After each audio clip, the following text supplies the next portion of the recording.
So ito, mayroong dumating na starter motor sa shop. So pinadala ito ng ating kaibigan. So shout out kay Idol Libby Tamsi.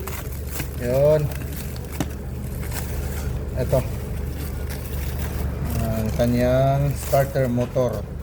Ang issue nito is hard start. Tapos nangangamoy na raw. Tapos binilhan na ng isang set na contact post at pati yung kanyang plunger contact.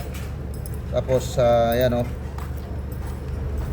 nakikita natin bagong bago, hard start pa rin daw. Kaya nung sinabihan ko siya na dalhin mo dito sa shop doll, ito, para makita natin ang gupusan. Yan o, ito. Ang armature niya is, ayan, nakikita natin is nagbabaga. Yan, need na ito hinangin. So doon sa nakita natin minsan sa ating mga pinagagawa na kung paano hinangin, so same procedure ito, ganyan din ang mangyari. Hinangin ito paikot. Yan, ito ang pinaka worst ang nangyari talaga. Ito, sunog yung winding, yung apat nito, sunog po. So need natin i-rewind ito. So magpalit na tayo ng carbon brush dahil nagbabaga. Medyo mahaba pa naman, kaya pa ito. Ayan o, may kita, medyo kaya pa. Pero dito ay wala na, nagbabaga na siya. Ikutin natin yung kanyang planetary is napakalambot naman. Ayan o, inikot-ikot ko yung bindex niya. So okay pa naman ito. Ang problema ay ito lang talaga, armature. I-rewind itong field coil.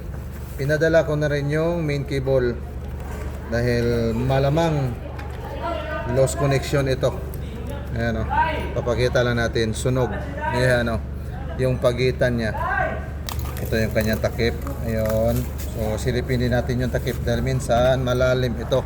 Ito malalim. So ang nangyari is okay naman, okay siya, wala problema sa kanyang takip. Ito lang talaga. So titirahin na natin ito. Yan. At i-overhaul na rin natin para magasahan ang loob, mga bearings, mga gear. Yan. So magre-rewind tayo.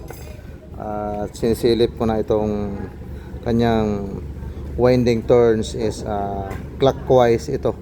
Yan. Yan. Ganyan natin para mas maliwanag. Lagyan natin ng lights yung ating camera. Ayan o. So yung kanyang beginning at saka yung ending ay magkatagpo. Ayan. So ganyan muna natin, scout muna natin ito bago tayo mag-rewind. Ayan. Hindi pwedeng baklasin kaagad, saka pa mag-scout. Scout muna, saka na tanggalin kung ilang turns. Ito, papakita lang natin. Ito ay 7 piraso na wire sa isang coil. Yan, sa kabilang coil ganyan din, 7 piraso din. Yan. So 1, 2, 3, 4 sa apat na coil na yan. Yan, may 7 wires. So ganyan natin. So dito yung kanyang ending going to common. Dito naman sa kabila yung kanyang beginning going to common. Ito naman yung kanyang ending, ito going to common. Ito naman sa kabila yung kanyang beginning going to common. Yan. So bago tayo magre-rewind, so papakita ko lang muna. Ito, common winding or going to solenoid. Ito siya. Ito yung ibig kong sabihin. Ganyan. So bago tayo magre-rewind, papakita ko kasi yung diagram nito. Ito, yung number 23 na magnetic wire binili ko. So ito yung kanyang size nito. Yung kanya namang grams is 120 grams. Hinati ko siya sa apat. So nagiging each niya is 40. Yan.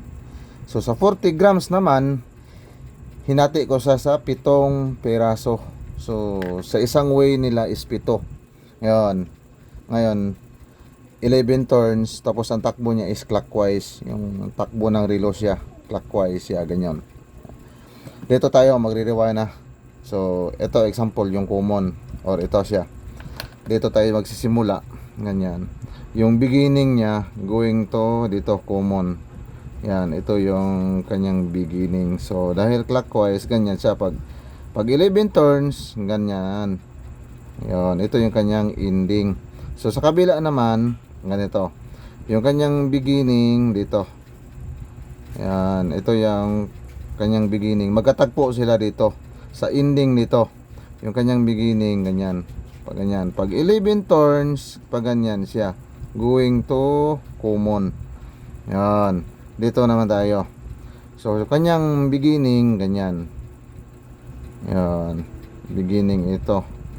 So, ganyan. Pag 11 turns na niya, ganyan. Papuntang, yan.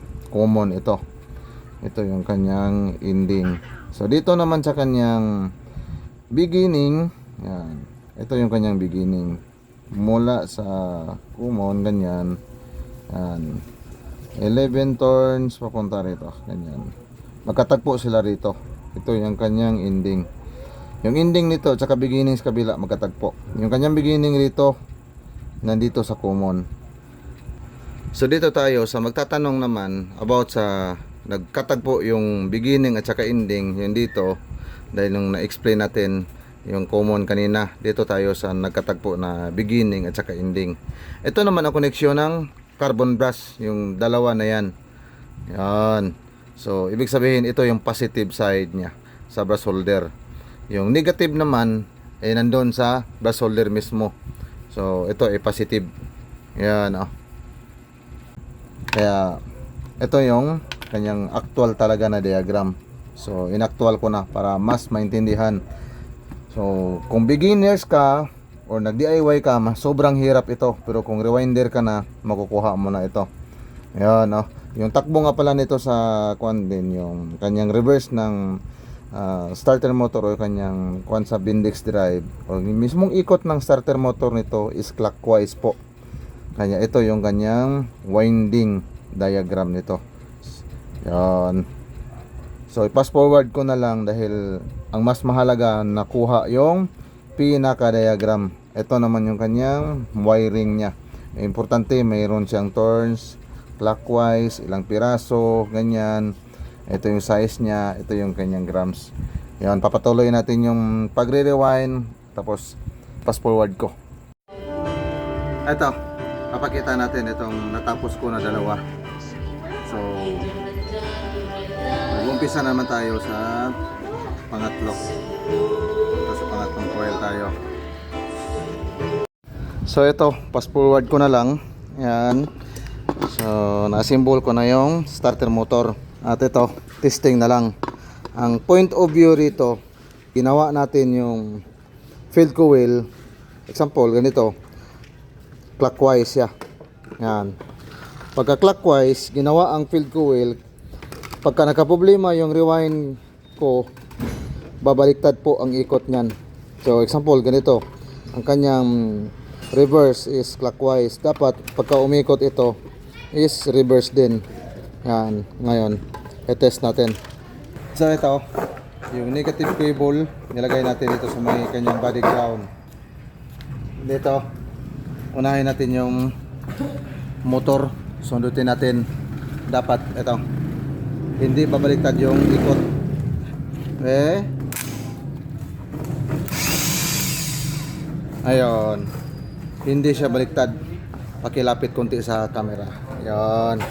So, paandarin ko ulit. Very good. Clockwise pa rin siya. So, ibig sabihin, goods yung rewind natin. Hindi baliktad. At saka yung tunog ng starter is, yan o. Yan. Sumisipol talaga. Sige, final. Very good. Yun o. One more. Yun. God is good. Yan, successful. yung gawa natin. Yung sa pagre-rewind, nakuha naman yung cycle is goods na goods. Pagka bumaliktad itong ikot, naku, yari na.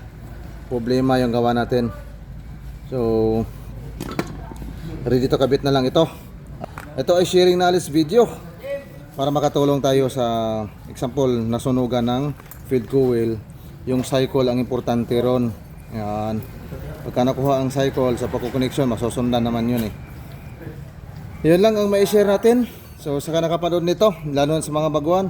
So, don't forget follow and share. Yan, oh. God bless us all.